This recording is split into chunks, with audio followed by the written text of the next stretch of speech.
6 years of bad coffee, fake smiles, and swallowing my pride so deeply I could practically taste it in my own shoes. All for a 42-second phone call on Friday the 13th.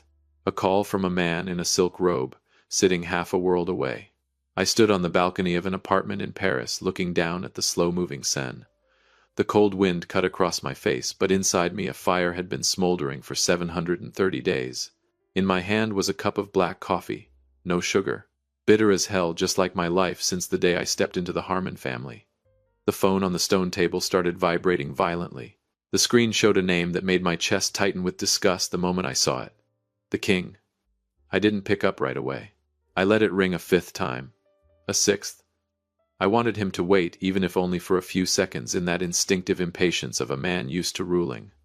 I tapped speaker. Sport. What the hell do you think you're doing in Paris? Buck Harmon's voice roared, drowning out even the horns from the river below. It wasn't a question. It was the opening gunshot. He didn't wait for an answer. The shouting kept pouring out like a waterfall. You think marrying my daughter gives you the right to sit around like a pig while my empire keeps running? I made a mistake bringing someone as useless as you into this operation. Listen carefully, you're fired. Effective immediately. And don't you ever drag that pathetic face of yours back to Savannah again, you piece of trash. Click. The call ended. Exactly 42 seconds. I stood there perfectly still, the corner of my mouth curling into a smile that would have sent chills down anyone's spine if they'd seen it. He thought he'd just delivered the most powerful firing of his career. He thought he'd kicked a nuisance out of his kingdom. But what Buck didn't know was that he had just pressed the trigger on the bomb I'd been planting beneath his throne for the past 2 years. Welcome to Dad's real-life revenge. I'm Craig. And this isn't some fairy tale about family bonds. This is a battle plan. Grab some snacks, take a deep breath, and hold on tight. Because in the next 20 minutes I'm going to show you how a dismissed side character can bring down a giant with nothing more than a worn-out piece of paper. 6 years of patience is more than enough. Buck Harmon's game ends here. And trust me, this revenge doesn't just taste like victory. It tastes like the blood of a collapsing empire. Don't look away. Because next I'm going to show you the lottery ticket worth 18% of the company, one that Buck unknowingly handed to me in a fit of blind rage. People often say marrying a billionaire's daughter is like hitting the jackpot. For me, it was a life sentence without parole. For the past 17 years, I haven't been a son-in-law. I've been a pet locked inside Buck Harmon's glass cage. He never once called me by my name in front of partners. This is Sport, my daughter's husband, he'd say, clapping my shoulder hard enough to nearly make me buckle. That name Sport wasn't affection. It was a reminder that in his eyes, I was nothing more than a kid playing pretend. A freeloader at best. In Savannah, Buck's empire is built on one thing: fear. He doesn't want talented employees, he wants obedient ones. He enjoys seeing that flicker of panic in people's eyes when he walks into a meeting room, and I've always been his favorite target for practicing that cruelty. I once stood there in silence for 2 straight hours just listening to him tear me apart over a misplaced comma in a report. I watched him humiliate Shelby at Christmas dinner just because she ordered the wrong bottle of wine. That suffocating pressure clung to me like frost seeping into every pore, slowly rotting my self-respect day by day. But Buck made one fatal mistake. The kind every dictator makes. He underestimated the people beneath him so completely that he believed they would never dare look into his secrets.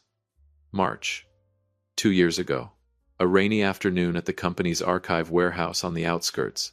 Buck sent me there himself to sort through stacks of paperwork from the 1980s, a job not even interns wanted. He meant to bury me in dust and monotony. But buried in those yellowed, decaying papers, I found it. A dark blue leather folder signed in fresh ink by Buck Harmon back in 1987. The founding charter, the legal soul of the entire corporation. I flipped through the pages, my heart pounding like it was trying to break out of my chest. And then I saw it. Section 14, Clause C. Under the dim warehouse light, the words came into focus. In the event that an employee with over 5 years of service is terminated unilaterally without evidence of serious misconduct or incompetence, the company is obligated to immediately compensate that individual with 18% of Javanhiro Cantu, its outstanding common shares, as a loyalty guarantee. I read that line 10 times over. My hands were shaking so badly, I almost dropped the file. 18% of a multinational corporation. That's not just money. That's power. That's the hottest seat on the board, the one Buck always intended to keep for himself. He signed that clause when he was young, when he still needed loyalty from early partners to secure bank funding. And once he reached the top, he forgot it ever existed. He thought he'd eliminated everyone who knew about it. What he didn't realize was that he had just sent his worst enemy into the archives to find his death sentence. That was the moment the old Craig died. A new Craig was born with one goal: to make Buck Harmon sign over that 18% himself. But how does a man seen as useless by a CEO orchestrate a billion-dollar termination without leaving a trace? How do I endure another 730 days of humiliation without letting even a spark show in my eyes? The answer lies with an ally Buck would never suspect his own blood. Are you curious who helped me set this whole thing on fire? Stay tuned, because in the next part, Shelby's entrance will change the entire game. What do you think about Clause 14C? If it were you, would you hide that document? Or bring it straight to the boss? Drop your thoughts in the comments, because the real show is just getting started. I left the archive with a heart like a nuclear reactor on the verge of meltdown. But I knew that on my own I'd be crushed by Buck Harmon before I even made it to the legal department. I needed someone who understood every corner of that monster's mind. And there was only one person, Shelby. A woman who carried the Harmon name, but a heart full of scars. That night, under the dim yellow light of the kitchen, I placed a copy of Section 14 Clause C on the table. Shelby looked at it. She didn't cry. She didn't smile. She didn't even look surprised. She simply reached out and touched the line 18% of shares. Her eyes, they were so cold it sent a chill down my spine. You know, Craig, her voice whispered like wind over a gravestone, my father spent 20 years tormenting my mother until she no longer wanted to live. He sees women as ornaments, sons-in-law as slaves, and power as the only religion. She looked up at me, something ruthless flickering in her gaze. He's never reread these documents. He's far too busy playing God to remember he was once a weak man begging others for trust. We didn't say another word about morality, because in this house morality was a luxury Buck Harmon had thrown away long ago. That was the night the 730-day plan officially began. Our strategy was simple but demanded a maddening level of patience. Strategic provocation. I had to become the most perfect, yet most irritating version of myself. Every morning, I was the first one in the office. My records were spotless, so clean even the strictest auditors couldn't find a flaw. I exceeded every target. I optimized every process. Why? Because I had to take away Buck's ability to fire me for incompetence. But at the same time, I started cutting off his oxygen. At family gatherings, when Buck told his crude jokes and everyone laughed to please him, I stayed expressionless. When he insulted me, I didn't bow my head. I looked him straight in the eyes with a deadly silence. I started leaving work exactly at 5 p.m. Not a second later. In an empire where working yourself to exhaustion was considered loyalty, my actions were a daily slap in Buck's face. He started losing his mind. I could see the veins in his neck twitch every time he watched me casually grab my briefcase and walk out. "Sport, get back here. You think this is a park?" he would roar. I'd simply turn, smile politely, and say, "Sir, today's work has been completed excellently. Have a good evening." For 2 years, Shelby and I played the role of a submissive couple at family dinners. But under the table, our hands were locked together, holding each other back from lunging across and strangling the man at the head of it. We were waiting for the breaking point. The moment when Buck's arrogance would outrun his intelligence. "Are you ready for the final move?" Shelby asked me the night before my trip to Paris. I looked at the calendar. Exactly 730 days since I found the charter. I had crossed the 6-year mark. The trap was set. And the bait was my freedom in the City of Light. Have you ever wondered what it feels like to lose everything, while still believing you're winning? Buck Harmon is standing at the edge of a cliff, and he's about to jump with a victorious smile on his face. But don't celebrate just yet, because in the next part, an incident in Paris nearly destroyed everything we built. Donna Merritt, the Iron Woman of the legal department. Is she an ally or an enemy in this war? Hit like and share if you're holding your breath watching this reversal unfold on Dad's real-life revenge. Don't go anywhere. Because the collapse of an empire always begins with the smallest cracks, and I'm about to show you just how wide that crack really is. What do you think Buck would do if he found out his own daughter was steering this sinking ship? Drop your thoughts below. I read every comment. And now, as the tension of the 730 day plan reaches its peak, the trap is about to snap shut in one of the most romantic cities in the world. But for Buck Harmon, it's where the nightmare begins.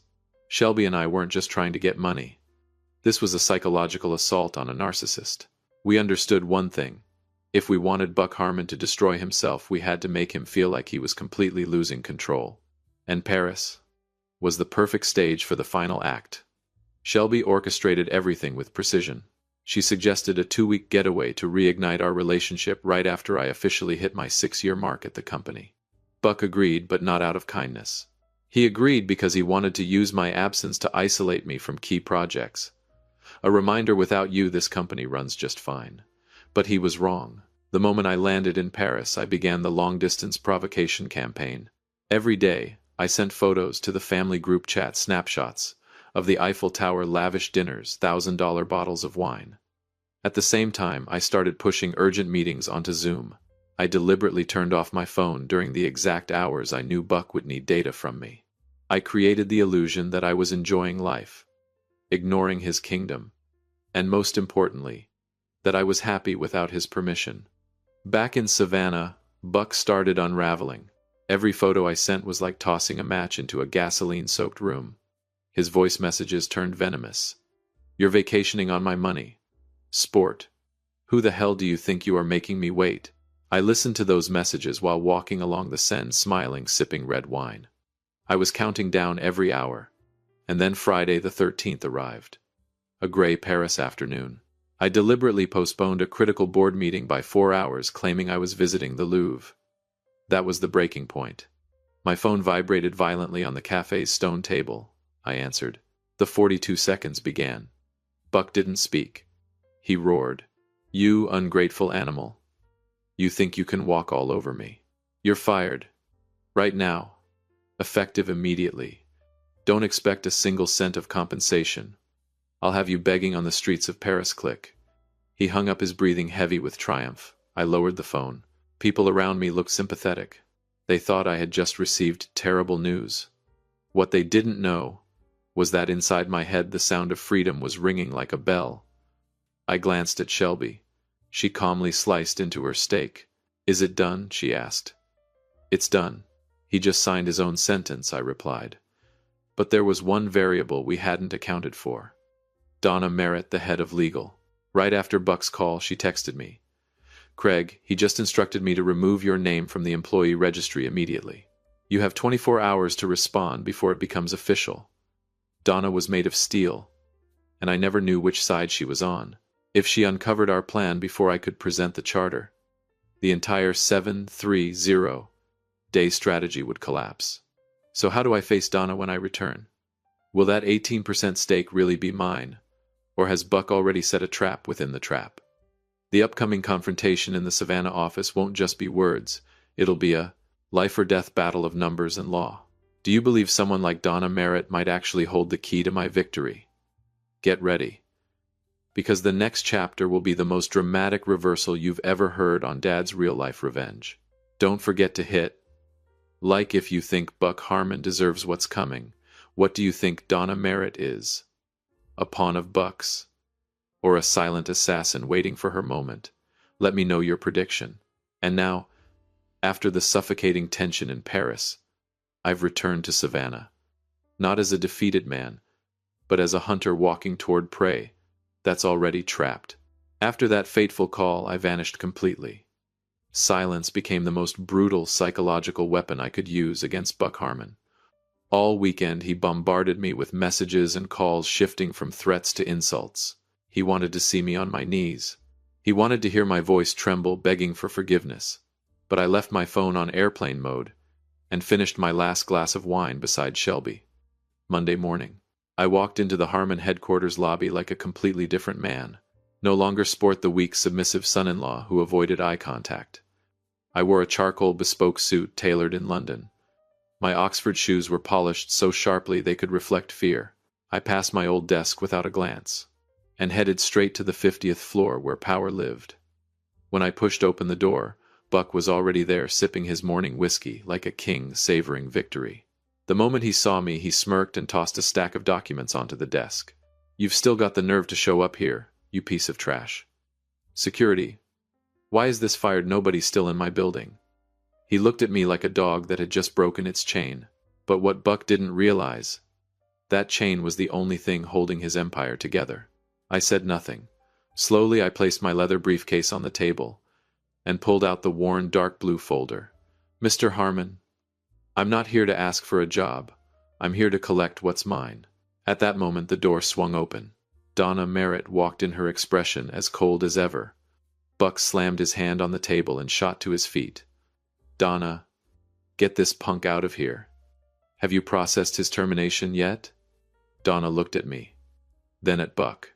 A terrifying silence filled the room. "Mr. Harmon," she said, her voice sharp as steel, "I've reviewed the termination file you submitted from Paris, and I'm afraid you've just made the worst deal in this company's history." Buck froze. "What the hell are you talking about?"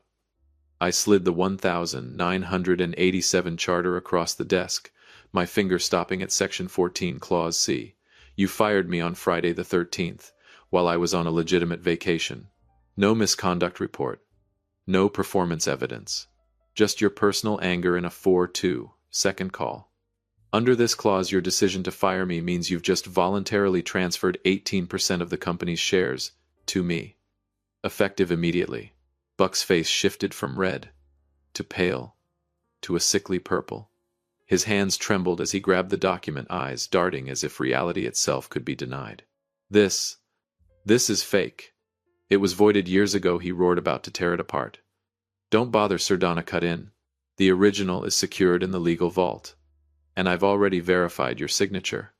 I've also assisted Craig in contacting the best attorney in the state to prepare a lawsuit should you refuse to comply. In my hand now wasn't just a cup of coffee. It was a death sentence for his power." Buck looked at me. For the first time in 17 years, I saw pure fear in his eyes. He realized he had just handed control of his empire to the man he despised the most. But this was only the beginning of the Sukut. Do you think Buck will sign? Or will he choose to burn the entire company down so no one else can have it? And what is the explosive secret Donna Merritt is holding about Buck's hidden slush funds? Drop your predictions in the comments now. The truth is about to be revealed in the finale. This revenge isn't just for me. It's for everyone Buck Harmon ever looked down on. The best part of the story is still ahead, because right now in that office, the crown has already slipped from the giant's head, and it's about to shatter on the floor. The 50th floor office suddenly felt suffocating tight, airless. Buck Harmon stood frozen in place, the charter trembling in his hands like a dry leaf in a storm. "Donna, you're betraying me." His voice cracked, stripped of every ounce of authority he once carried as CEO. Donna Merritt didn't even blink. She stood tall, her steel-gray eyes fixed on the man who had always treated her like nothing more than a tool. "I'm not betraying you, Buck.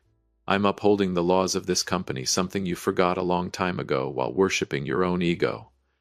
At exactly 10:00 a.m., an emergency board meeting was called. 12 key members sat around the long mahogany table, the air thick with tension. Buck walked in trying to reclaim his usual commanding presence, but the beads of sweat on his forehead betrayed the collapse happening inside him. Before he could even sit down, I stood. I placed the legal file onto the rotating table. "Ladies and gentlemen," I began, my voice calmer than I expected. "Buck Harmon terminated my employment last Friday without just cause. Under the 1987 Founding Charter Section 14, Clause C, I am now the legal owner of 18% of the company. And I'm here to make one thing clear: I'm not taking cash. I'm taking voting power."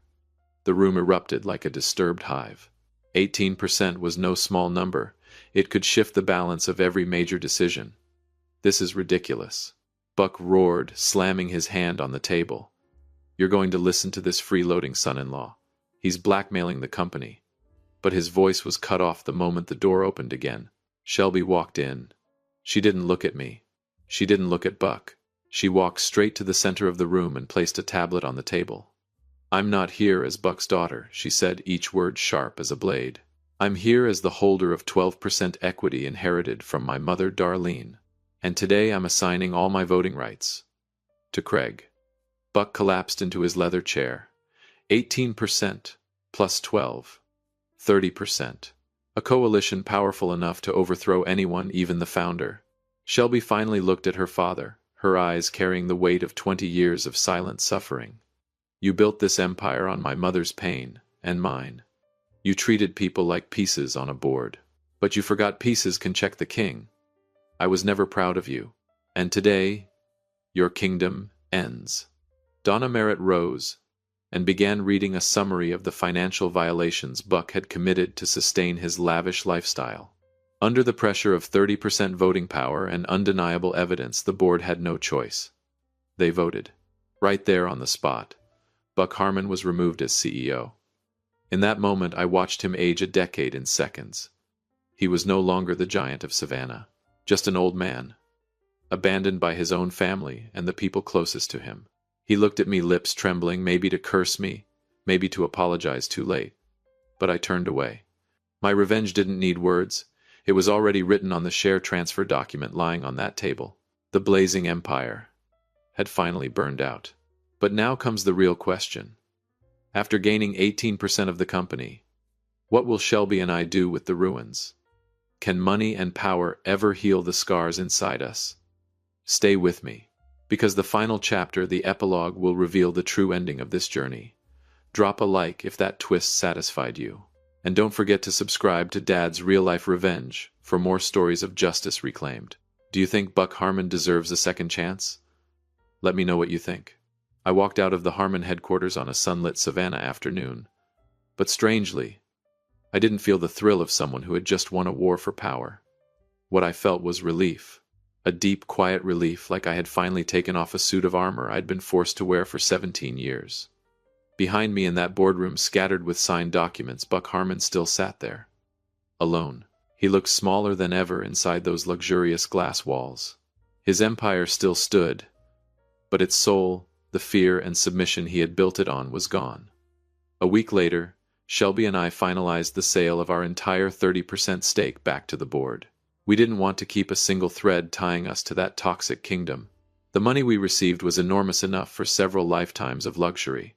But the first thing we did was buy 2 one-way plane tickets. We left Savannah, left the judging eyes, left the overwhelming shadow of the Harmon name.